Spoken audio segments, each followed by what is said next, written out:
My name is Nick Brand. I'm the Director of Corporate Programs at the Chicago Council on Global Affairs, and thank you all for joining us this evening. I'd like to take this opportunity to welcome George Friedman to the Chicago Council. I believe it's his first time here, so thank you so much for being with us. No place is really pacific for very long. I mean, neither the United States, we have constant wars, okay? Europe will, I suspect, not return to the 31 years, but it will return to humanity. They will have their wars, they will have their peace, they will live their lives. It will not be 100 million dead, but the idea of the European exceptionalism, I think, is the one suffering the first death. There will be conflict. There was conflict in Yugoslavia, and there's certainly conflict now in Ukraine. As to the relationship to the United States, we no longer have a relationship with Europe. We have a relationship with Romania, we have a relationship with France. There is no Europe to have a relationship with. Yes, the gentleman in the fourth row over here. Excuse me. By the way, I'm a subscriber. Thank you. Is Islamic extremism really the major threat to the United States, and will it die on its own, or will it keep growing? It is a problem to the United States. It is not an existential threat. It has to be dealt with, but it has to be dealt with proportionately. We have other foreign policy interests. So, the primordial interest of the United States, over which for a century we have fought wars, the First, Second Cold War, has been the relationship between Germany and Russia, because united they are the only force that could threaten us, and to make sure that that doesn't happen. If you're a Ukrainian, is essentially reach out to the only country that will help you, which is the United States. Last week, 10 days ago, General Hodges, Commander U.S. Army Europe, visited Ukraine. He announced that U.S. trainers would now officially be coming, not just unofficially coming. He actually pinned medals on Ukrainian fighters, which by protocol of the military is not the way. Foreigners don't get to pin on, medals, but he did, showing that this was his army. He then left and in the Baltics announced that the United States would be pre-positioning armor, artillery, and other equipment in the Baltics, Poland, Romania, and Bulgaria, which is a very interesting point. So the United States, and now yesterday the United States announced that it would be sending weapons. Tonight, of course, they denied it, but they are. The weapons will go. In all of this, the United States has acted outside the context of NATO. Because NATO has to have a 100% vote. Any one country can veto anything. And the Turks will veto it just for giggles. The point is that the United States is prepared to create a cordon sanitaire around Russia. Russia knows it. Russia believes that the United States intends to break the Russian Federation. I think that, as Peter Lorre put it, we don't want to kill you, we just want to hurt you a little bit. Either way, we are back at the old game. And if you go ask a Pole or a Hungarian or a Romanian, they live in a totally different universe from a German. And they live in a totally different universe from a Spaniard. So there is no commonality in Europe. But if I were a Ukrainian, I would do exactly what they're doing. Try to draw the Americans in. All right, next question, please. The United States has a fundamental interest. It controls all the oceans of the world. No power has ever done that. Because of that, we get to invade people and they don't get to invade us. It's a very nice thing. Maintaining control of the sea and control of space is the foundation of our power. The best way to defeat an enemy fleet is to not let it be built. The way the British managed to make certain that no European power could build a fleet was to make sure the Europeans were at each other's throats. The policy that I would recommend is the one that Ronald Reagan adopted toward Iran and Iraq. He funded both sides so they would fight each other and not fight us. This was cynical. It was certainly not moral. It worked. And this is the point. The United States cannot occupy Eurasia. The moment the first boot sets the ground, the demographic differential is we are totally outnumbered. We can defeat an army. We cannot occupy Iraq. The idea that 130,000 men would occupy a country of 25 million, well, the ratio in New York of cops to citizens was greater than we had deployed in Iraq. So we don't have the ability to go across, but we do have the ability to, first, support various contending powers so they concentrate in themselves with political support, some economic support, military support, advisors, and in extremis, do what we did in Japan, in Vietnam, in Iraq, and in Afghanistan, spoiling attacks. The spoiling attack is not intended to defeat the enemy. It's intended to throw him off balance. What we did in each of these wars, in Afghanistan, for example, is we threw Al-Qaeda off balance.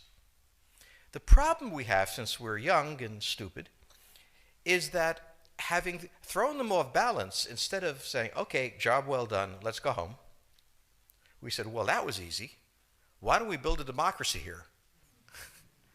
This was the moment of dementia that came in. The answer, therefore, is the United States cannot constantly be intervening throughout Eurasia. It must be selectively intervening and very rarely. That is the extreme moment. We cannot, as the first step, send American troops. And when we send American troops, we have to clearly understand what the mission is, limit it to that, and not develop all sorts of psychotic fantasies. So hopefully we've learned that this time. It takes a while for kids to learn lessons. But I think you're absolutely right. We cannot, as an empire, do that. Britain didn't occupy India. It took various Indian states and turned them against each other and provided some British officers for an Indian army. The Romans did not send vast armies out there. It placed kings like, various kings it created under the emperor, and those kings were responsible for maintaining the peace. Pontius Pilate was an example. So empires that are directly governed by the empire, like the Nazi Empire, fail. No one has that much power. You have to have a level of cleverness. However, our problem is not yet that. It is actually admitting that we have an empire. So we haven't even gotten to that point where we don't think we can kind of go home and it'll be over and done. And so we're not even ready for chapter 3 of the book. Next question, please. Yes, the gentleman right here in the fourth row.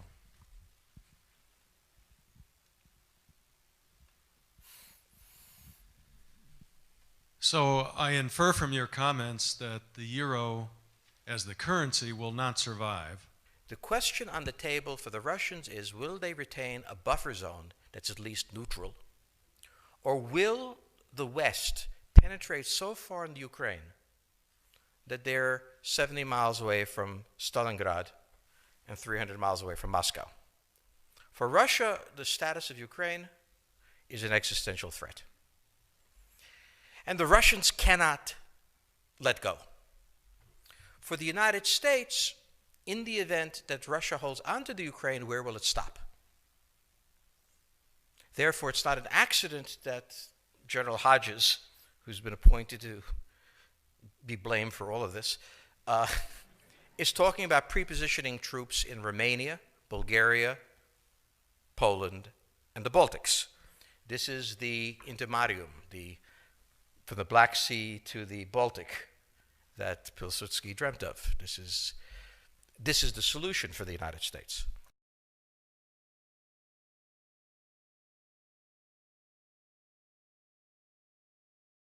The issue to which we don't have the answer is, what will Germany do?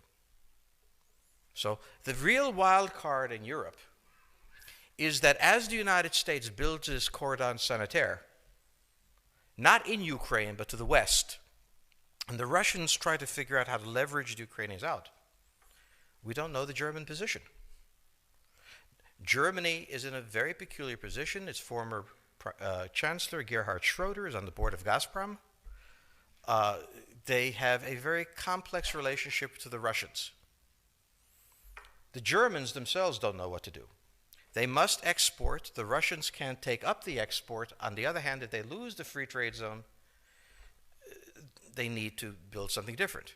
For the United States, the primordial fear is Russian capital, Russian technology, German technology and German capital, Russian natural resources, Russian manpower, as the only combination that has for centuries scared the hell out of the United States.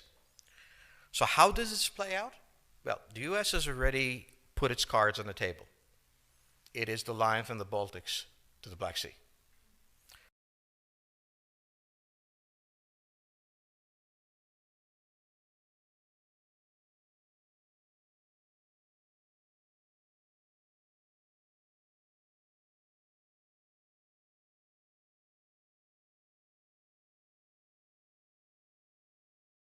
For the Russians, their cards have always been on the table. They must have at least a neutral Ukraine, not a pro-Western Ukraine. Belarus is another question.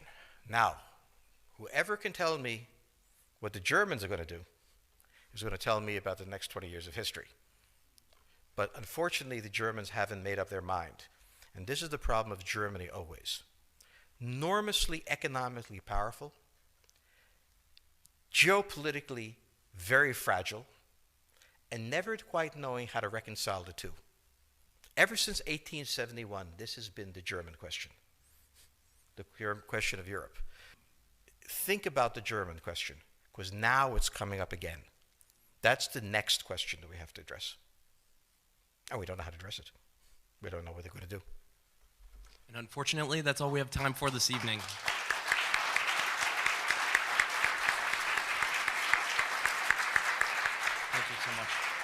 Thank you so much, George Friedman. He'll be signing copies of his book in the rear of the room. Thank you as well to the Chicago Club for co-sponsoring this evening. Good night.